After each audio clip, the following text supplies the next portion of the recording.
parler de backroll et de backroll to toe side, donc deux figures relativement similaires où on ne va pas utiliser la sustentation de l'aile mais plutôt l'énergie du pop pour s'extraire de l'eau et les réaliser. La différence entre le backroll et backroll to toe side, c'est que le backroll to toe side va imposer une demi-rotation, donc 180 degrés de rotation de plus que le backroll.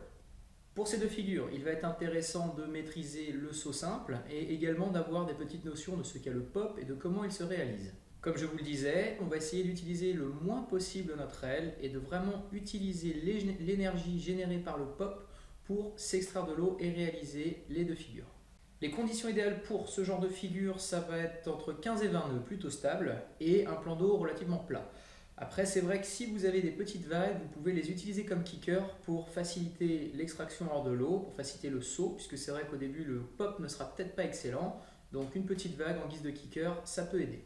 Comme pour un pop, vous allez aborder la figure avec une aile à 45 degrés, donc autour de 2 heures si vous allez vers la droite. Vous allez vous redresser légèrement pour détendre un peu la tension dans les lignes.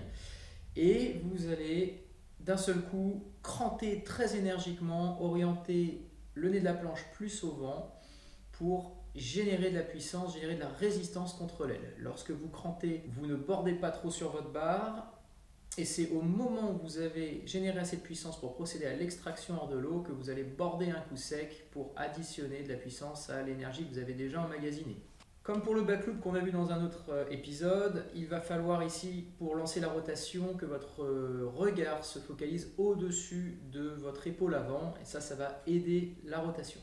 Une fois que vous avez fait 3/4 de rotation, focalisez bien sur la zone d'amérissage. Très important de bien figer votre regard sur là où vous allez amérir, ça va vous aider à ralentir la rotation, à mieux contrôler votre gestion du corps dans l'espace. Et si vous décidez de faire un back to toe side, alors peut-être qu'il sera intéressant déjà d'avoir chargé un peu plus de puissance dans le pop pour avoir un petit peu plus de hauteur et le temps de tourner. Une fois que vous avez fait 3/4 de rotation, lâchez la main avant et envoyez une sorte de petit coup de pied avec le pied arrière qui va du coup devenir le pied avant et vous allez replaquer toe side. Comme d'habitude, la planche plutôt à plat et à la battée pour amortir. Comme je le disais, il va falloir avoir un pop assez consistant pour pouvoir effectuer cette rotation. Maintenant, donc deux solutions, on l'a dit, soit une petite vague qui sert de kicker pour faciliter l'extraction hors de l'eau, ou alors vous pouvez tricher un petit peu et monter légèrement votre aile quand vous effectuez le pop.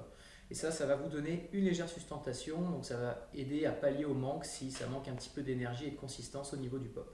Une erreur fréquente sur ce genre de figure, ça va être d'avoir l'aile qui monte parce qu'on appuie un peu trop sur la main arrière et là l'aile va du coup venir autour de midi et ça va énormément vous déséquilibrer, ça peut engager des surrotations et ça ne facilitera pas la fluidité du mouvement et la replaque de la figure. Vous allez avoir tendance à vraiment vous désaxer, à perdre l'équilibre au moment de l'amérissage. Donc attention à cette erreur qui est vraiment très fréquente.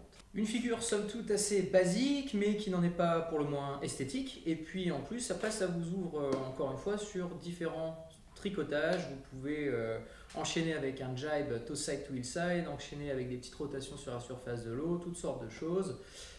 Donc voilà, n'hésitez pas à bien travailler ces bases. Je vous rappelle que vous êtes les bienvenus sur le groupe Facebook One Launch Kiteboarding pour une grande interactivité avec la communauté. Vous pouvez également vous abonner à la chaîne YouTube et découvrir toutes les vidéos de One Launch Kiteboarding.